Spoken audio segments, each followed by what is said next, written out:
Well, good afternoon, good morning, good evening, wherever you are watching us from in the world today, or if you're watching it on catch up, welcome, and we hope there's something of real value in this for you today. This is the first live panel of the Situation Room for 2026. It's part of a series that we'll run every month throughout the year, and we ran it all through last year. Had some great discussions as well, so I hope there's something in it for you today. The Situation Room is Eco Online's thought leadership forum, and it's all about engagement. So hopefully you get a chance to ask any questions today. Just put them into the Q&A box if you want us to tackle them today. We'll get to as many as we can through the show, but we'll aim to answer afterwards in the Situation Room chat. That's the forum where we've got our main articles throughout the year. Join there, and please do engage with us and share your views as well, either there or on LinkedIn. Now, our focus today is the concept of seasonality and dynamic risk in safety management, effectively the human dimension.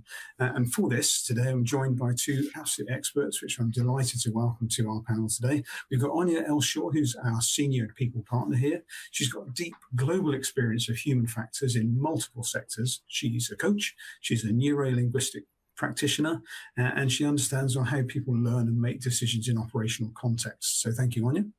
I've got Ed Pietraszewski with me as well, who's a global solutions architect, massively experienced extensively in working with organizations across all industries to design and implement technology solutions that improve safety and protect the environment as well. So welcome, Ed. And me, David Picton, I'm your chair for today. I'm the Senior VP of Safety and Sustainability. I'm a former Chief Safety and Sustainability Officer as well, and I'm a leadership coach as well. And I've got first-hand experience of leading safety management in construction and operations. So our focus for the next half hour or so is the challenge of allowing for dynamic risks. It's obviously sometimes comes up against static management safety structures. Having just, do you think we've got another open mic somewhere or some noise in the background? But, just hopefully that ebbs away. Anyway, our focus for the next 30 minutes or so is safety management structures, and having just been through the festive holiday period, our data shows that nearly half of global organizations see a really quick click uptake in health and safety incidents over that festive season. So it's the right time to be thinking about how things might change through the year.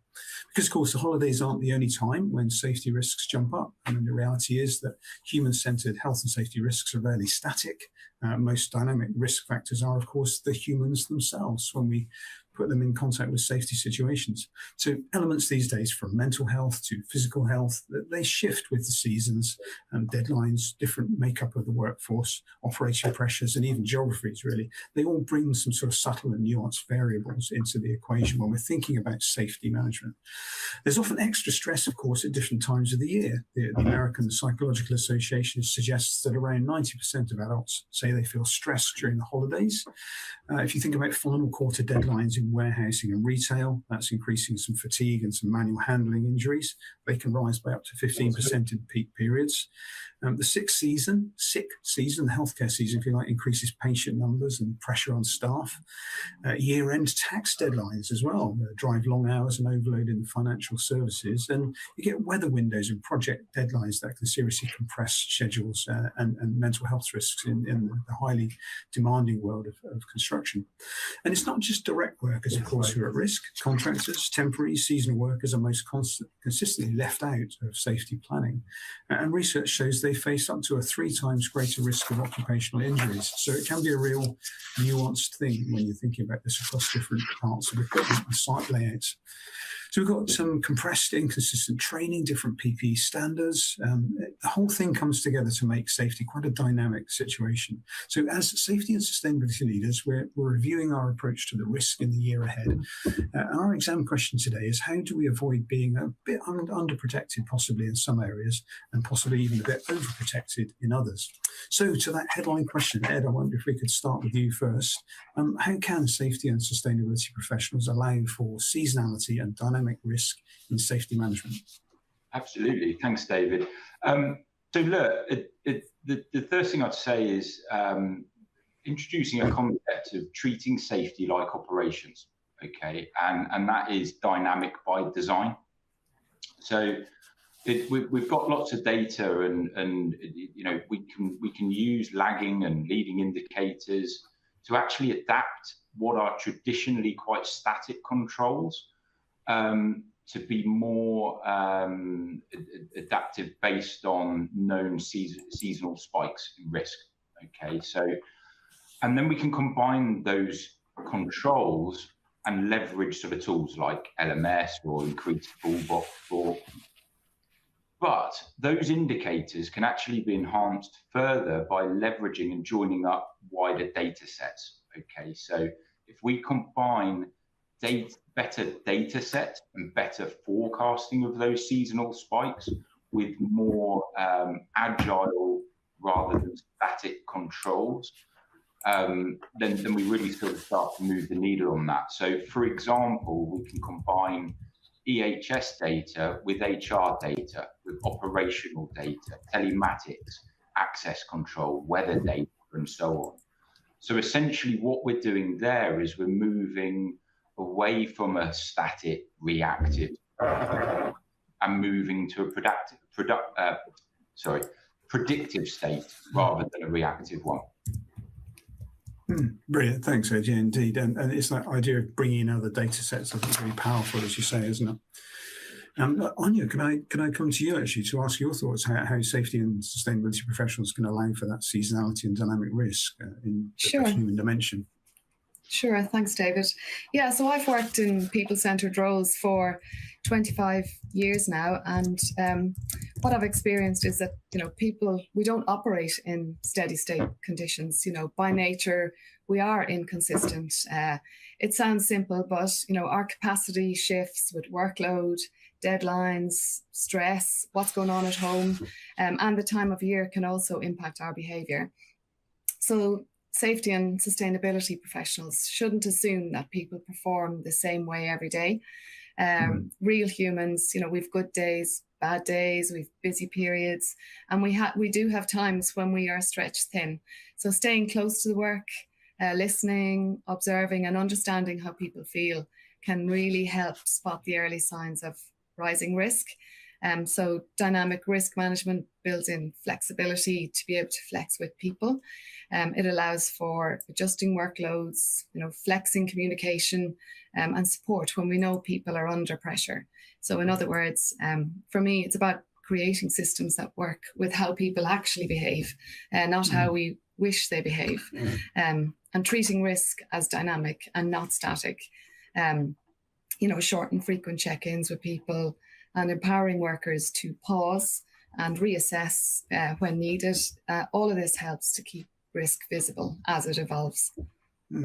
Brilliant, thanks. I like that very much indeed. Yeah, and I think from my side, what I've seen is organisations moving beyond static compliance and towards anticipatory safety. So thinking about things that might happen before they do, and I think a lot of effective approaches have had organisations treating seasonal risk like seasonal demand. Just recognising, of course, that if you look back over historical data, you can see different peaks and troughs and spikes through the years, and you can start to see them as patterns which relate to the seasons as well, time-wise.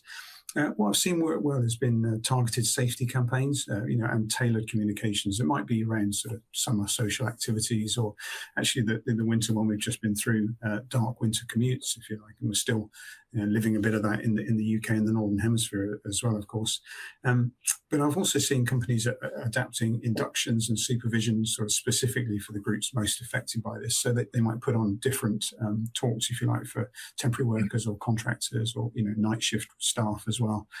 When my daughter started in a retail job as well, she was actually taken to one side as a temporary Christmas worker, if you like, and given some extra thoughts around that time of year, and told how her safety was just as important as all the permanent workers that she was joining. So, things like that, I think, help people to feel part of it as well. But you make a great point, Anya, about dynamic risk assessments as well, recognising, of course, that hazards can emerge on the spot. So maybe like a sudden icy conditions that weren't expected, or a short-staffed shift, if you like, that puts more pressure. And I think it's about empowerment there, isn't it? It's giving people, the power to think that that it's safe to speak up, if you like, if they see risk changing. That's, I think, a cornerstone of safety really there. And staying with you, Anya, actually, if we could, you've worked in some diverse, challenging sectors and markets. Could you share maybe one or two examples of the sort of human factors that which helped us shape that safety thinking?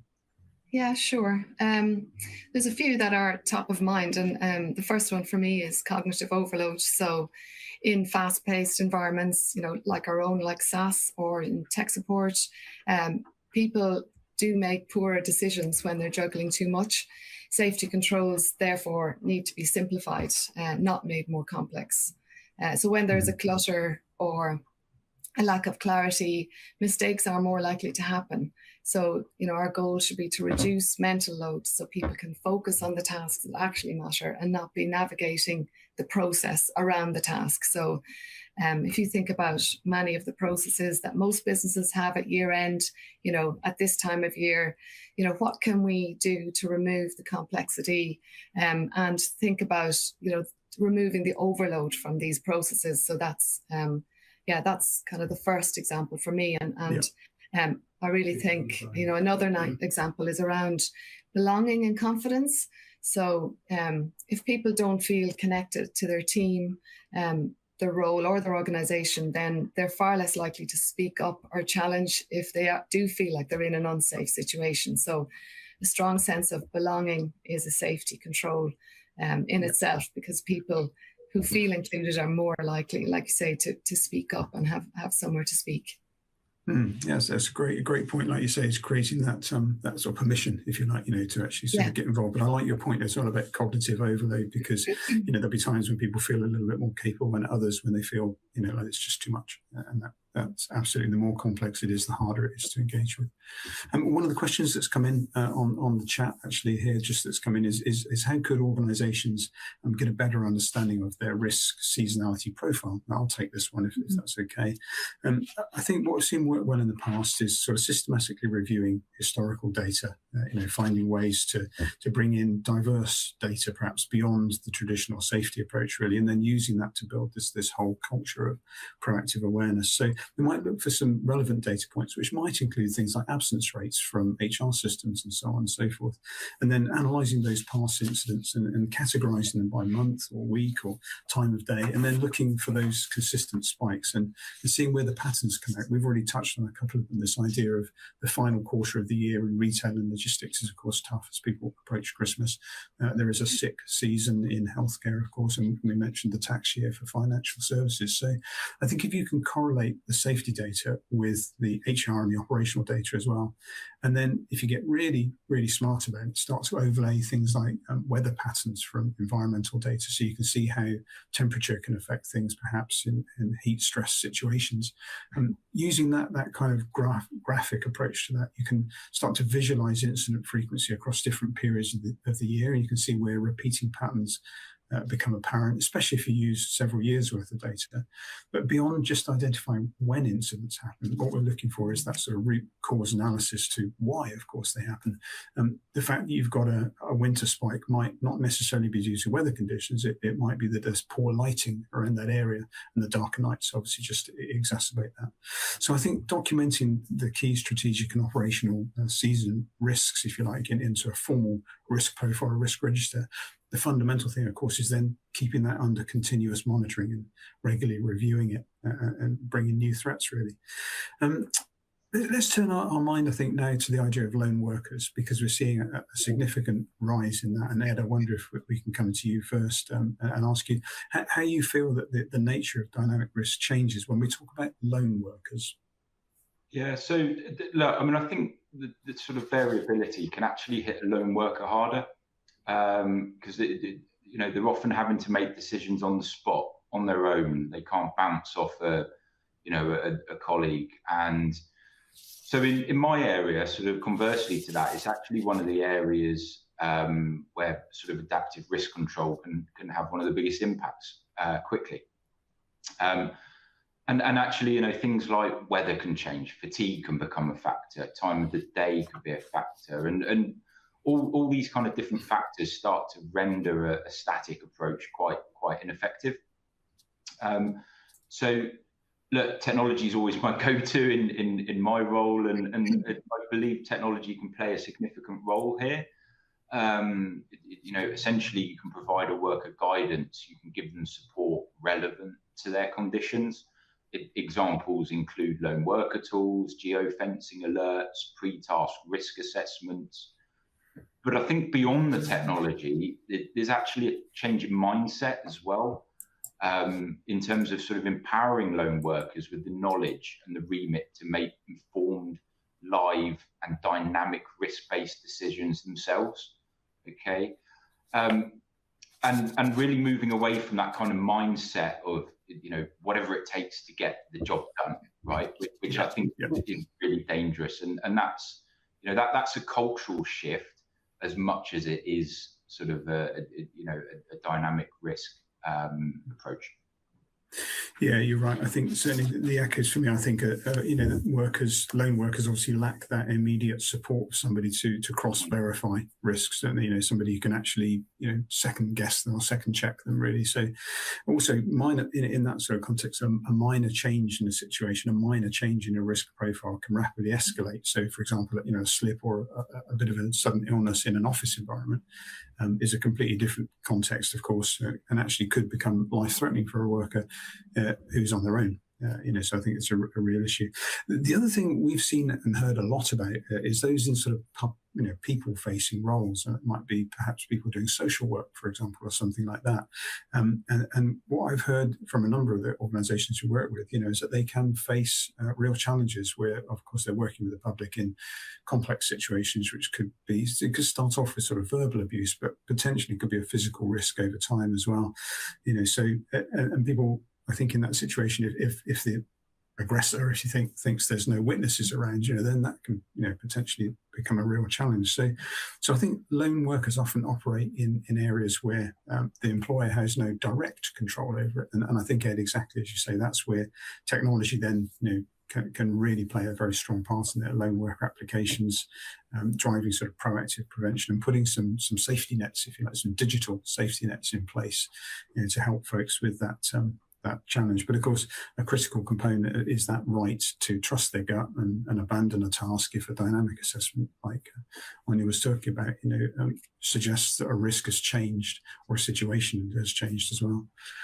Anya, picking up on you, any thoughts from you on how that nature of dynamic risk changes? Yeah, I would say like similar thoughts to what you've both expressed is, lone workers, they don't have somebody that, the natural safety net that comes with having a team around you. And so they probably feel the impact more sharply, and they need clearer escalation routes, maybe more frequent check-ins, and like Ed has talked about, technical tools that give them real-time support and visibility. So, if you're, like you've said, if you're a lone worker and something goes wrong, you can't just, turn to the person next to you. So the technology has to somehow fill that gap. So that would be my thoughts.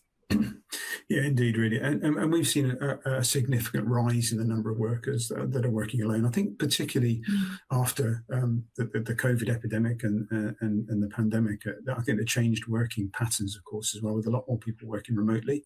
Now, of course, they might be working from their home in a safe environment on the face of it, but things can change, of course, in the home environment as well, again, which is a little bit different to perhaps how things were 5, 10 or even 15 years ago. So I think it is definitely worth reviewing and remembering that a lot of the health and safety at work legislation in many of the leading territories was actually written over 50 years ago. So, some of the thinking, I think, needs to change as well. Another question that's come in on the chat here is sharing some of the examples. Have you got some examples of the kind of work that we've seen where organisations are moving away from static controls and adopting that sort of more flexible approach? Again, I've got a couple of examples from my time, really.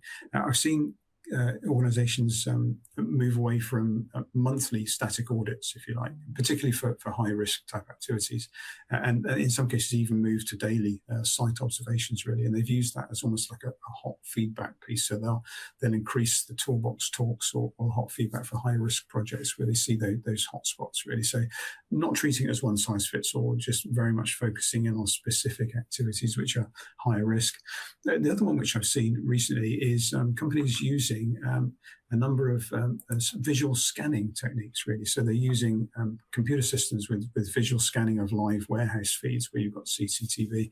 And actually, they're using some technology to spot patterns of behavior which look hazardous, to hazardous behaviors or equipment that's in the wrong place. You've got areas where you shouldn't have moving equipment or mechanical handling equipment, so that you've got safe areas as well. So using warehouse feeds to pick that up and send alerts to supervisors as well.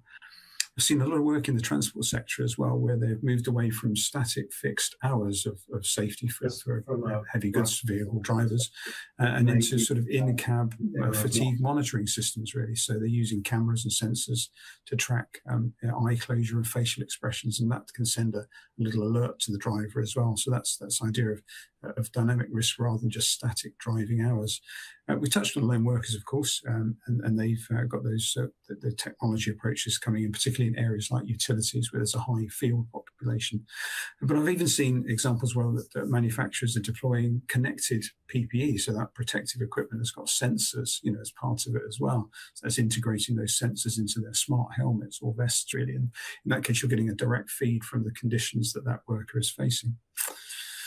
Okay, on to the next question. We've got the idea of moving beyond the boundaries, perhaps the traditional boundaries of an organisation, really. So Anya, I wonder if I could come to you, really, and just ask that how you've seen organisations approaching safety where workers, perhaps like contractors or seasonal workers, might not traditionally be part of the safety management system. Yeah, I would say that, the best organizations treat their contractors or temporary workers as part of the same ecosystem. So, consistent onboarding, consistent PPE, consistent expectations. And I guess what I mean by consistent is that they're treated the same as permanent employees in terms of onboarding, etc. So, and one of the real differentiators is cultural integration. So when temporary and contract workers feel included and empowered, then, I think the risk profile changes dramatically. For all of some of the reasons we spoke about earlier in our conversation, feeling they have a voice to speak up if something feels unsafe. Yeah,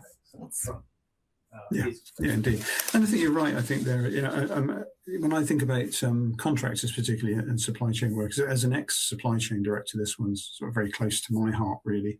I think leading organisations have moved, as you say, beyond viewing contractors and seasonal workers as external to the story, and actually treating them an integral part of the team as well, because of course that makes a much more genuine and holistic approach to a safety climate, really. But it's not happening everywhere. I think there is still a bit of an us and them feeling around there.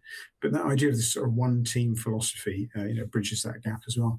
And the other things I've seen work quite well actually is using sort of family photos on safety posters, introducing an emotional element, a human element, and even sort of team shirts with "Watch my back, I'll watch yours." This idea of mutual dependency as well, I think, which helps to bring that together. And I've often seen in areas where you've got quite a high seasonal change in workload as well, they have inexperienced or temporary workers, if you like, are paired up with a buddy or a mentor, so they navigate site-specific hazards and that overcomes some of that traditional sort of macho culture in the past, if you like, where it's suggested that it's not right to report. But I think that's bringing this together. The other one I've seen work really well for contractors and seasonal workers is the use of virtual or augmented reality, so that you can help them see, particularly if they're temporary workers, expose them to a high-risk environment, but in a safe way. So they can see the kind of thing that would happen, especially if you've got areas of industrial activities, for example, that sort of stuff.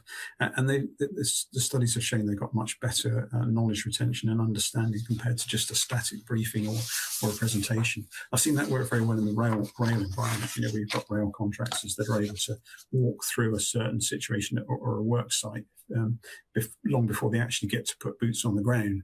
They get a chance to walk it through in a virtual way. Okay, Anya, if we could just dip back to you again. I mean, how could, obviously your professional daily work, really, how could or should safety management teams be working with their people teams to help workers engage with the changing nature of that risk? Yeah. Yeah, I think safety and people teams work best together when we focus not just on the rules around safety, but also around culture as well.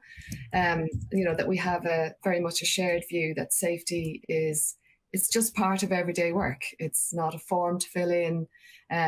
Like you said, when you describe those T-shirts, I've got your back, you've got my back. It's how we look after each other on a daily basis. And when both teams, so people teams and safety teams, reinforce that message through onboarding, day-to-day conversations, people start to take safety personally, and not just because they're told to. So safety and people teams need to stay close to the work. Safety brings the technical side. People bring the understanding of behaviour and culture. And when we listen to employees and take time to see the real pressures that they're under, then we can spot issues early. Excuse me, things like, fatigue, confusion, or where unclear processes, where processes are unclear, and then we can fix them before they become real problems. So having easy ways for people to speak up, we've already mentioned that. If we want engagement, we have to make feedback simple, and importantly, showing people what changed because they raised something, then people are more likely to feel more engaged. So yeah, for me, it's about shared culture, simple feedback loops, and staying close to the work. And that's, I think, how we will get real engagement from people.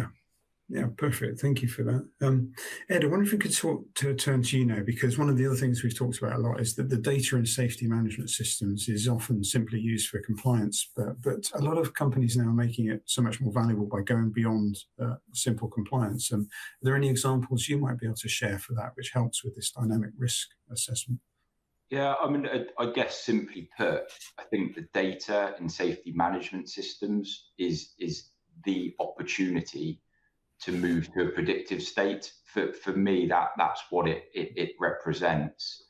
And again, that's about broadening that data set and introducing tools that can make use of it, right? And by doing that, it allows us to move beyond that sort of, the known risk, the known seasonal risk, for example, and move to that truly sort of dynamic state. Yeah. I mean, look, basic examples include things like, that ability to then deploy targeted right time training, moving sort of away from, say, annual refresher training, to actually delivering that in a targeted way, exactly when it's going to be needed based on a predictive model, right? Or, moving to, again, dynamic toolbox talk. So really ramping them up at the time where they're going to have the biggest impact on safety. But I also think, why can't we go further, right? So that's the other thing about the data held in safety systems. So why can't we use that to inform operational decisions? Okay, so why, we've got all this data, and by connecting it, why can't we embed that risk-based information directly into things like operational scheduling? Okay, so we start to go to the root cause of reducing that risk before it even becomes a risk, right? So maybe we're rescheduling that task based on a known increased risk level because of this. So yeah, it kind of comes back to that broad connected data set, and then how we use it. Yeah, indeed. Thanks. It's very true. And we've been doing a lot of work lately, I think, on these sort of examples and areas where people are making new data combinations. And some of the things which jumped out for me were companies that have been comparing safety incidents with training records and permit breaches and contractor status, so that they can then find ways of cutting down on repeat incidents, really, or correlating some incidents and accidents with chemical exposure or near misses and engineering controls that may or may not be in place. Some of the folks have been actually interesting. They've been mapping injury and near miss trends with weather patterns and air quality, particularly around air quality. That was a topic we looked at last year as a specific panel. A lot of focus on that now as well. And we touched on wearable sensors too. I know that's been a real progress, if you like, in comparing real-time sort of vital signs and fatigue levels with past records, so that you can forecast at certain temperatures, you're going to see specific issues really. But the other thing which I think has been quite helpful really is companies using the top loss drivers per site. So they've got a number of different sites, construction or manufacturing, if you like. So they're comparing sort of incidents, spills, downtime, and then using that as a kind of internal benchmark so that different sites can learn from each other and can learn from the experiences they've had. And as you said, Ed, as well, I think the whole point really is about using those insights to drive some extra value. So going into proactive risk controls, maybe dynamic auditing to have differential sampling, using that for supply chain management, perhaps for contractor selection and improvement programs as well, training interventions at high-risk sites for individuals or suppliers, even crisis response training. So we've seen that with our acquisition last year of D4H, the crisis management team. They've got some fantastic learning there about how you can have practice drills and rehearsals to learn from before some of these issues come along. And all of it really, I think, is talking about foreseeable scenarios, things you can predict, if you like, and then if you can predict them and understand their causation factors, you can hopefully prevent them as well, or forecast when they might be more at risk. Well, that's pretty much all we've got time for. So it's just the last question really for the two of you really. And what do you think the future looks like, if you like, for the issues and the challenges presented by dynamic risks? Anya, I wonder if we could start with you. Yeah, I think biggest shift will be cultural, creating environments where people feel safe to speak up, like we mentioned already, and safe to pause work when their capacity drops. Workforces are definitely more fluid, pressure cycles are sharper, and change is constant. We all know that. So like you said, you mentioned real time. I think the future is more about real time insight, more integration of well-being into safety, and a stronger focus on human performance. Brilliant, thank you. Yeah, that well-being, I think, particularly that resonates very strongly indeed. Ed, any sort of final thoughts to you on what you think that future looks like for dynamic risk? Yeah, so for me, look, I think the future is safety's going to become hyper personalized. It's going to be live. It's going to be event driven, but importantly, it's going to be delivered to workers in a seamless, proactive way. And I think right now we're seeing huge investments and advancements in kind of mainstream technologies like vision-based technologies, screenless, and we're seeing the maturing of AI now. So I think we can sort of already see this being used. You've mentioned it a couple of times, David, around kind of smart PPE. But I think the opportunity is it's going to become more mainstream as that technology becomes more accessible, more, less cost prohibitive. So much like the effect we've seen mobile devices have on the world of safety, I think we're going to see that with these new emerging technologies. Like I can go out now and I can buy a pair of AI glasses, right? I have an AI assistant in my pocket all of the time. So I think this pace is going to change as these technologies become more commercially viable at scale. Yeah, perfect. I agree. And I think, as you say, AI will undoubtedly have a positive role to play, but I think in safety terms, it will very much be an augmentation of humans rather than replacement of that. Of course, you need that human decision. I think I like the idea of cultural maturity as well, leaders building trust and psychological safety so that workers feel empowered. I mean, Anya, you talked about that a number of times. And I think this idea of a growing response to tailor safety systems to a diverse workforce. Now, that could include older workers at one end or younger workers just joining the workforce, and then everything in between that's sort of the gig economy, if you like, with increasing uses of temporary workers in non-standard employment. But I think for me, wrapping it all together, I think there is absolutely a convergence in that use of data. Ed, you talked about that a number of times as well. So there's some of the silos between health and safety and HR data and sustainability, ESG, all those silos I think are being dismantled so that for the future, effective risk management, particularly dynamic risk management, it's now increasingly viewed as an investment, if you like, in business value, rather than just a cost center for compliance and meeting the minimum regulations. Okay, well, I think that's pretty much all we've got time for. Sorry if we didn't get to your conversation or your question today, but we'll answer that over on LinkedIn or in the forum we've got for the Situation Room, if not. But thank you very much to Anya and to Ed for joining me today. And thank you to you for joining us. I hope there was something in that was of use for you to consider dynamic risk, or just perhaps think about risk and safety management systems in a slightly different way as you go into 26. Thanks for joining us. Have a really good rest of the year, and hopefully you'll get a chance to see you next month when we'll be tackling our next topic. So keep an eye out on the LinkedIn feed, keep an eye out on the Situation Room forum, and hope you engage with us and keep us honest through the year as we tackle the big topics in safety, sustainability across many organizations. Thanks very much.